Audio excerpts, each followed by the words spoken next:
விளம்பர படத்தில் மனோஜ் ரோஹிணி நடித்து மாட்டிக்கிட்டு முழிக்க போகிறது தாங்க இந்த எபிசோடில் பார்க்க போகிறோம். அன்பான இனிய உறவுகளுக்கு வணக்கங்க. இப்போ ஒரு வழியாக பேரனை கொண்டாந்து வீட்டுக்குள்ளே திணிச்சிருச்சு பாட்டி, அதாவது கல்யாணியோட அம்மா. கல்யாணி போயிட்டாங்க அப்படின்னு சொல்லிட்டு வேறு வழியே இல்லாமல் விஜயாவுமே ஒரு மாதிரி ஆயிடுது. வேறு என்ன, மீனாவும் முத்தும் பண்ணுனா சட்டம் தானே. இப்போ ரோஹிணியும் ஏற்றுக்கிட்ட மருமகள் ஆயிடுச்சு. அதனால ரோஹிணியும் ஆமா ஆண்டி பாவம் போயிட்டு போகிறான் அப்படின்னு சொல்லிடுறாங்க. அப்பாடா அப்படின்னு சொல்லிட்டு மீனாவுக்கு கையெடுத்து நன்றி சொல்கிறாங்க. ரொம்ப தேங்க்ஸ் மீனா அப்படின்னு சொல்லிட்டு அடிக்கடி இவங்க பேசுகிற பார்த்துட்டு ரொம்பவே சந்தேகம் வருது ஸ்ருதிக்குமே. அப்படியே விஜயாவும் பார்க்குறாங்க, என்ன இவகிட்ட நீ பேசிகிட்டு இருக்க, ஏய் இங்கே பாரு இவகிட்ட நீ பேசுகிறத வச்சுக்காத அப்படிங்கிறாங்க. இல்லை ஆண்டி அப்படிங்கிறாங்க. ஆனால் எல்லாருக்கும் ஆட்டம் காட்டினாலும் விஜயாவுக்கு மட்டும் பயப்படுதுங்க இந்த ரோஹிணி பிள்ளை. இங்கே பார், சீக்கிரமே உன் பையனையும் உன் புருஷனையும் ஒன்று சேர்க்குற வழியை பாரு, அதுக்கப்புறம் உண்மையை சொல்ல பாரு, நான் 10 நாளைக்கு எல்லாம் சொல்கிறேன், எனக்கு வயிறு பத்திக்கிட்டு எரியுது அப்படிங்கிறாங்களா. மீனா ரொம்ப தேங்க்ஸ் மீனா, நீங்கள் எனக்கா இவ்வளோ பண்ணுறீங்க. பண்ணுறேன்ல, அதுக்கு எனக்கு ஒரு நல்ல வழியை பண்ணுடி அப்படின்ட்டு போயிடுறாங்க. என்ன மீனா எப்போ பாரு ரோஹிணியை பார்லரமாக முறைச்சிக்கிட்டே இருக்கே. முத்து கொஞ்சம் கொஞ்சம் கணிக்கிறாங்க. அடுத்து பார்த்தா இவங்க விளம்பரம் நடிச்சிட்டு இருக்காங்க இல்லையா, அது பார்த்தீங்கன்னா பட்டி தொட்டிலாம் பரவுதுங்க, எல்லா இடத்துலையும் போயிட்டு இருக்குது. யாரெல்லாம் பார்க்குறாங்களோ விளம்பரம் சூப்பராக இருக்குன்னு சொல்லிட்டு எக்கிக்கிட்டு இருக்கு ஆளுங்க. அது வேணும் இது வேணும்னு சொல்லிட்டு மனோஜுக்கு சந்தோஷம் தாங்கலை. எல்லாரும் இதை சொல்லியே வராங்களா. ஆனால் ரோஹிணிக்கு மட்டும் இதால் எனக்கு வேணாம் வந்துருச்சே, அவன் வேற காசுன்னு பிடுங்குறானே அப்படின்னு சொல்லிக்கிட்டு கீழே ஃபோன் பண்ணுறேன். மறுபடியும் கொஞ்சம் ஒரு வாரம் பொறு, நான் தந்துடுறேன். அதெல்லாம் முடியாதுமா, எனக்கு கல்யாண நாள் வந்துருச்சு, அதனால் கல்யாணம் பண்ண போகிறேன், பொண்டாட்டிக்கு நான் சீர் வைக்க போகிறேன், உன் கடைக்கு வருவேன், எல்லாமே ஒன்று தரணும் அப்படிங்கிறானா. ஐயோ இன்னைக்கு வந்துடாத, இன்னைக்கு என் மாமியா வரேன் இருக்கு. எதுக்கு, ஏன் உன் மாமியா வருது, அது வந்து இல்லை வரேன் இருக்காங்க, ஏதோ ஒன்று பார்க்கணுமா, வரேன் இருக்காங்க, ப்ளீஸ் வந்துடாத.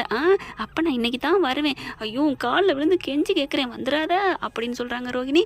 அடுத்து ஏன் வர்றாங்க அப்படின்னு பார்த்தா, அதாவது நிறைய எக்கிக்கிட்டு இருக்கு, நம்ம கடை ஃபுல்லாக இருக்குது அப்படின்னு மனோஜ் சொல்கிறாங்க இல்லையா. அதனால விஜயாவுக்கு ஒரு ஆசை வந்துடுது, நானும் பார்க்க வரேன்டா அப்படின்னு சொல்லிட்டு, வாமா நீ, அது உன் கடம்மா நம்ம கடம்மா, நீ வந்து பாருவா அப்படின்னு சொல்லிட்டு விஜயாவை சொல்ல, நீங்கள் வந்து பாருங்க அப்படிங்கிறாங்க. அதனால இங்கே என்ன பண்ணுறாங்க, விஜயா போகிறாங்களா. விஜயா போயிட்டு பார்க்குறாங்க, கடை ஃபுல் கூட்டமாக இருக்குது. நம்ம கடையா இது அப்படின்னு சொல்ல, ஆமாம்மா வாங்க வாங்க வாங்க ஆண்டி அப்படின்னு சொல்லி கூட்டிகிட்டு போகிறாங்க. பார்த்தா ஃபுல்லாக ஆளுங்க வாங்குறாங்க, அது இதுன்னு சொல்லிட்டு நாங்கள் விளம்பரம் பார்த்தோம், எங்களுக்கு ரொம்ப பிடிச்சிருக்கு அப்படி இப்படிங்கிறாங்க. டே மனோஜ், இப்படியே போனால் நீ இன்னும் 10 கடை வச்சிருவடா.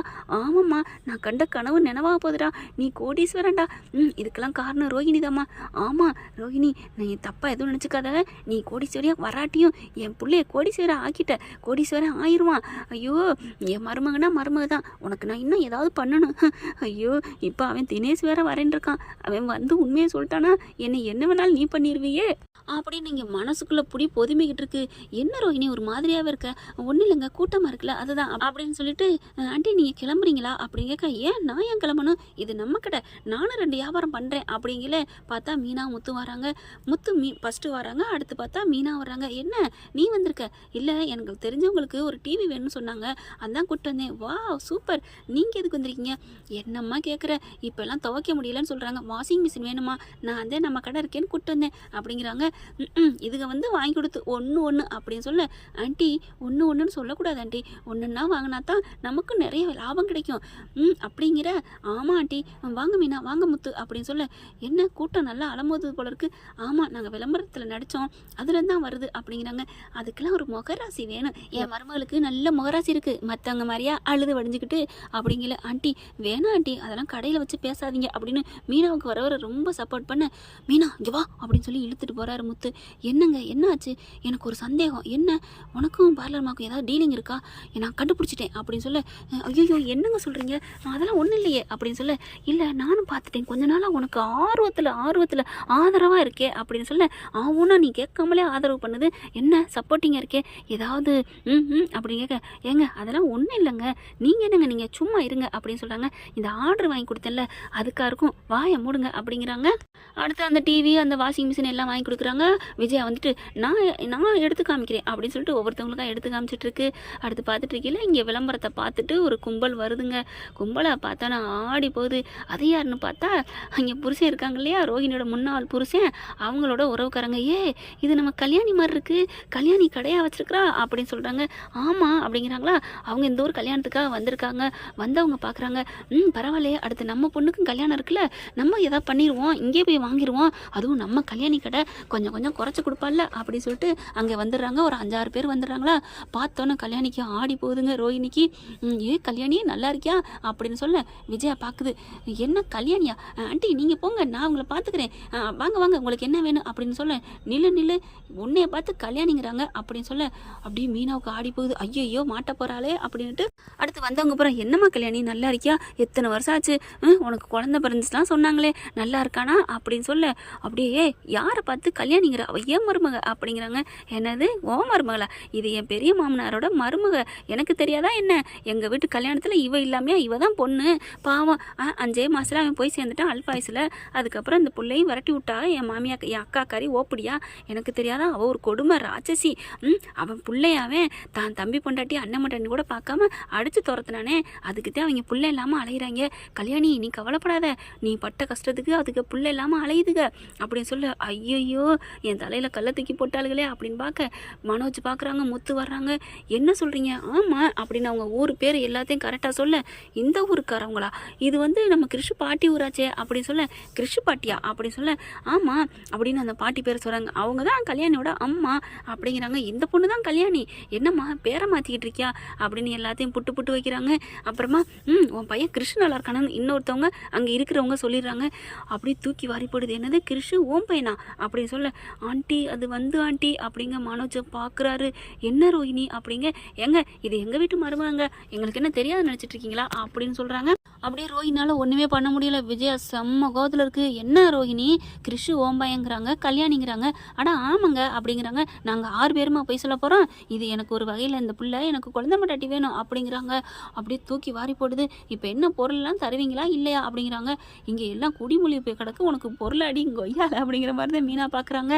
அப்படியே விஜயா செம்ம கோவத்தில் அப்படியே ஒரு புட்டி புட்டிக்கிறாங்க பாருங்க ரோஹிணியை.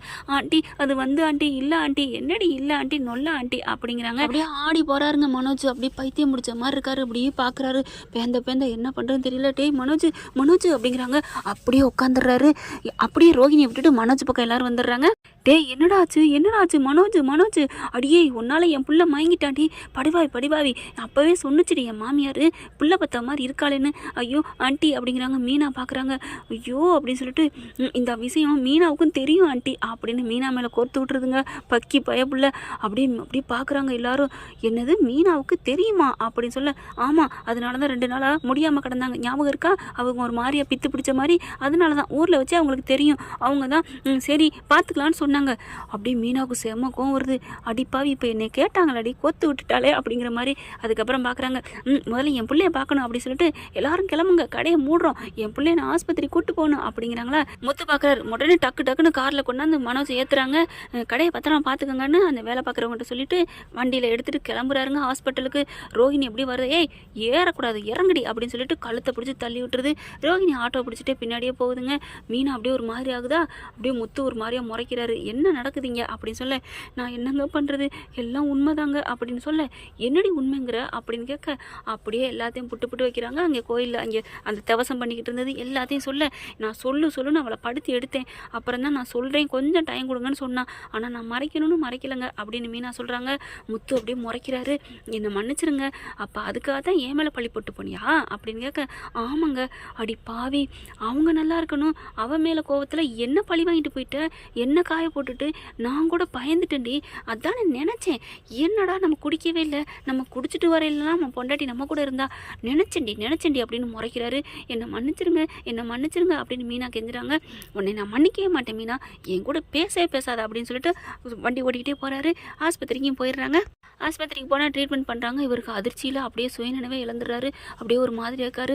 பாவி இப்படி என் பிள்ளைய பண்ணிட்டியடின்னு ஆஸ்பத்திரியில் போய் அடிக்கிறாங்க. அம்மா என்னம்மா நீ தள்ளுமா அப்படின்னு சொல்லிட்டு நர்ஸு போகிறாங்க. ஆஸ்பத்திரியில் போய் ட்ரீட்மெண்ட்டும் பண்ணுறாங்க.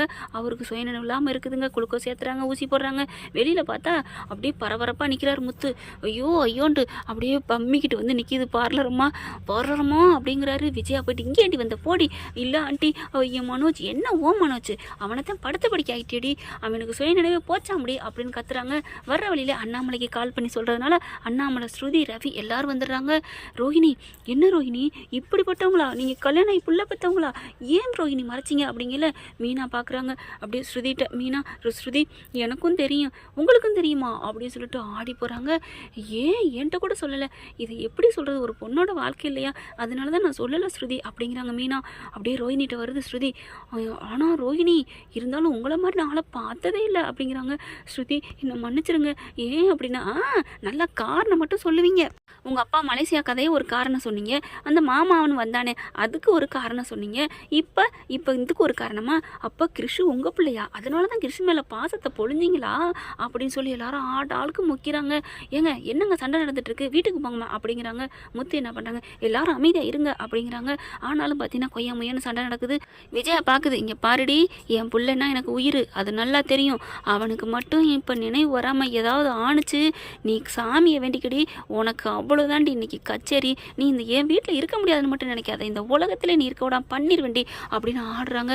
ஆளுக்கு முடி பேசிகிட்டு இருக்காங்க. ஆனால் முத்து மட்டும் அப்படியே அங்கிட்டு போய் சோகமாக உட்காந்துருக்காங்க. மீனா அதை கவனிக்கிறாங்க. ஐயோ இவர் என்ன நினைக்க போகிறார் தெரியலையே அப்படின்னு மெல்ல போகிறாங்க. எங்க அப்படின்னு போக அப்படியே முறைக்கிறாரு, போயிரு என்கிட்ட ஒரு வார்த்தை கூட பேசாத அப்படின்னு திரும்புறாரு. என்னை மன்னிச்சிருங்க அப்படின்னு மீனா கெஞ்சிக்கிட்டே இருக்கு. ஸ்ருதியும் பக்கத்தில் வருது. ஆனால் மீனா நீங்கள் இப்படி மறைப்பீங்கன்னு நான் நினைக்கவே இல்லை. தங்கச்சின்னு சொல்லிட்டு அட போ பலகுரல், நீ என்ன நினச்சிட்டு இருக்க, புருஷன்ட்டே அவன் மறைச்சிட்டா, எப்பேற்பட்ட ஆள் அப்படின்னு சொல்ல, ஆமாம் உங்ககிட்டே மறைச்சிட்டாங்கல்ல அப்படின்னு சொல்கிறாங்க. அப்படியே கோங்கோமா வருது. அப்படியே ரோஹினிட்ட போகிறாங்க. போதுமாடி பாத்தியா, இப்போ எல்லாரும் ஒன்றை விட்டுட்டாங்க, மறைச்சேன்னு என்ன பண்ணுறாங்க, என்ன வச்சு செய்கிறாங்க, நீ பண்ண தப்புக்கு ஒன்றை விட்டுட்டாங்க, ஆனால் தப்புக்கு தோண போன என்ன பாரு இப்போ அப்படி சொல்லி ஐயோன்னு தலையில் மீனை அடிச்சுக்கிறாங்க. என்ன ஃப்ரெண்ட், இப்படிலாம் ஒரு நாள் கதை போத்தான் போகுது, பார்க்கலாம் என்ன நடக்க போகுதுன்னு. இந்த பதிவு உங்களுக்கு பிடிச்சிருந்துச்சுன்னா உங்கள் பொண்ணான கையில் ஒரு லைக்கை போட்டு சப்ஸ்கிரைப் பண்ணிடுங்க. Thank you friends.